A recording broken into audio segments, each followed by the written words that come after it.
Welcome to our lesson on trig identities. So, in today's lesson, we will be proving trig identities.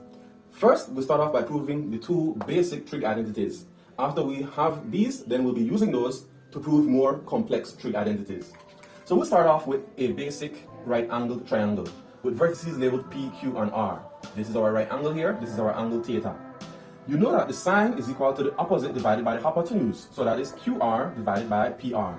Cosine is the adjacent divided by the hypotenuse, so that is PQ divided by PR. And tangent is equal to the opposite divided by the adjacent, so that is QR over PQ. If we were to take the sine of the angle theta and divide it by the cosine of the angle theta, we would get QR over PR divided by PQ over PR. In this fraction, the PRs cancel out, and we're left with QR over PQ. But QR over PQ, as we see here, is the tangent of theta. Therefore, we have our first trig identity. The tangent of an angle is identical to the sine of the angle divided by the cosine of the angle. Our second trig identity.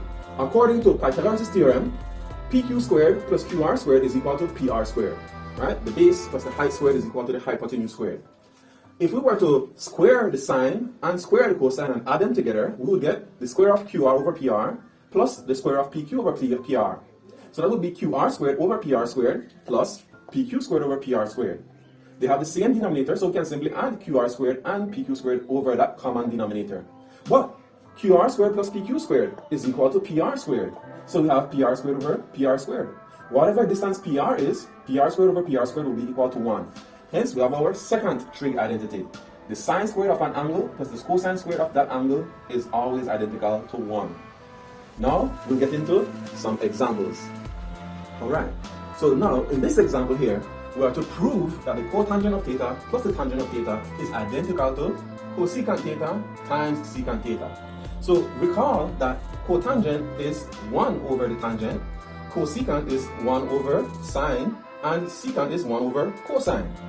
So, to solve this, we can take the left-hand side of our identity, work that, and show that it is equal to the right-hand side of the identity, or vice versa.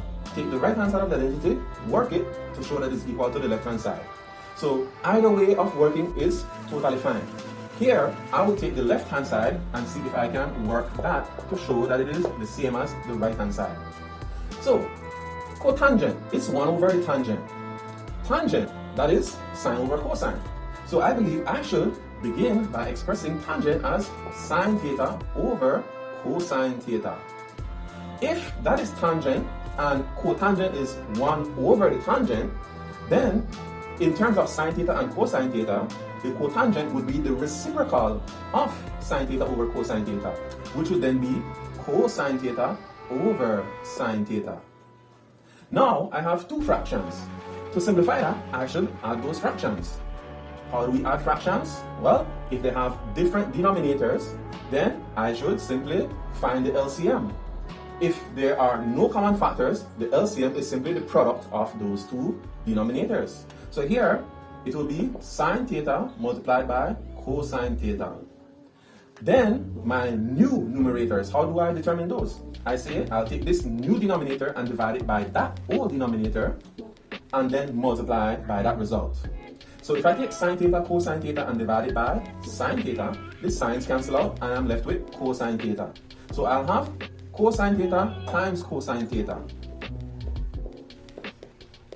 Next, I'll take this old denominator and divide it into the new denominator. So when I do so, sine theta, cosine theta divided by cosine theta, the cosine thetas cancel out and I'm left with sine theta. So I multiply sine theta times this old numerator.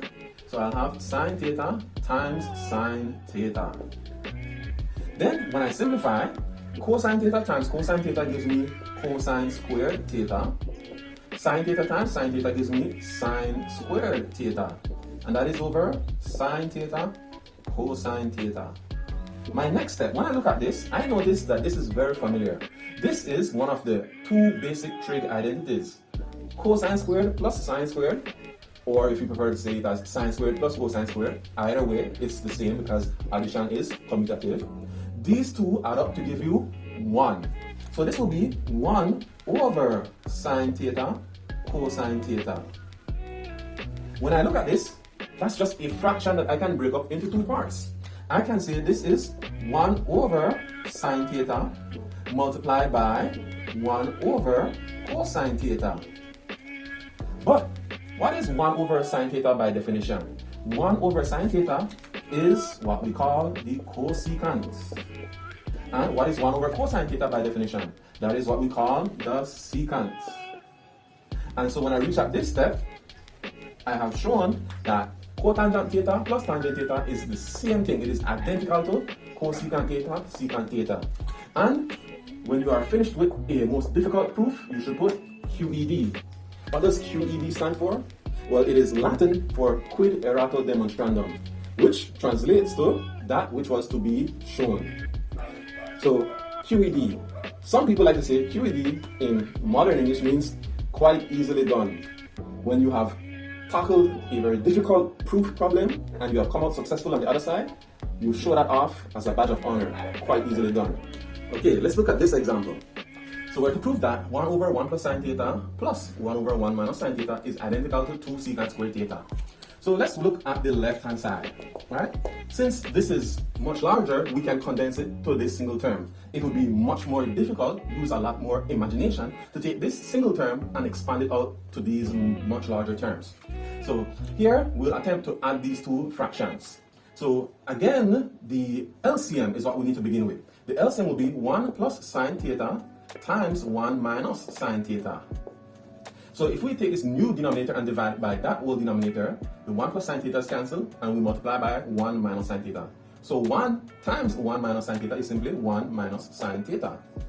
Then we take this old denominator and we divide it into that new denominator. The 1 minus sine theta is cancelled and we're left with 1 plus sine theta. So when we multiply times 1, we're left with 1 plus sine theta. We can simplify the numerator here. We notice that we have minus sine theta and plus sine theta. Those are the same terms with opposite signs, so they cancel out. And I have here 1 plus 1. So that is 2. Then the denominator, I am multiplying 1 plus sine theta times 1 minus sine theta. Now, just because this is trig identities doesn't mean that it's all totally new. If you look carefully at this, you should notice that this is a difference of two squares. I have a plus b multiplying a minus b. So what is a plus b times a minus b? That is the same thing as a squared minus b squared. So here I'll have 1 squared, which is just 1, minus the b squared, which is sine squared. So you could have looked at it and saw a difference of two squares, or if you didn't see that, you could have still expanded these brackets and simplified, and you would have gotten 1 minus sine squared. At this step here now, how shall we proceed? Well, when I look at this 2, that's just a number 2, nothing to simplify there. But the denominator, I have 1 minus sine squared theta. Whenever I see a sine squared and I see a 1, that should trigger something. That should trigger one of the two basic fundamental trig identities. We know that sine squared plus cosine squared is the same as 1. So if I were to transpose the sine squared, I would have instead 1 minus sine squared. So what is 1 minus sine squared the same as? It is the same as cosine squared. Alright? Now I have 2 over cosine squared. By definition, what is the reciprocal of cosine? It is the secant. So if I have the reciprocal of cosine squared, that would then be secant squared. So this is 2 over cosine squared, which is the same as saying 2 secant squared theta.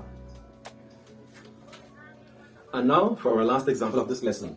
Let's say we're to show that sine squared theta multiplied by 1 plus tangent squared theta is identical to tangent squared theta. Let's work on the left-hand side. So we have the tangent squared. Using one of our two basic trig identities, we can express that as sine squared over cosine squared. Next, how do I add 1 plus sine squared over cosine squared? Well, I need to find the LCM. I can say 1 is 1 over 1, or I can say 1 is anything divided by itself. So I could express 1 as 5 over 5, I could express it as x over x, I could express it as anything over itself. But in this particular case, it only makes sense to express it as cosine squared theta over cosine squared theta. Why have I chosen to express 1 as cosine squared divided by itself? Because in my other fraction here, the denominator is cosine squared theta. So I have chosen to make this cosine squared theta over cosine squared theta so that these two fractions have the same denominator. If they had different denominators, that would just make it more complicated. Fractions are easiest to add when they have the same denominator.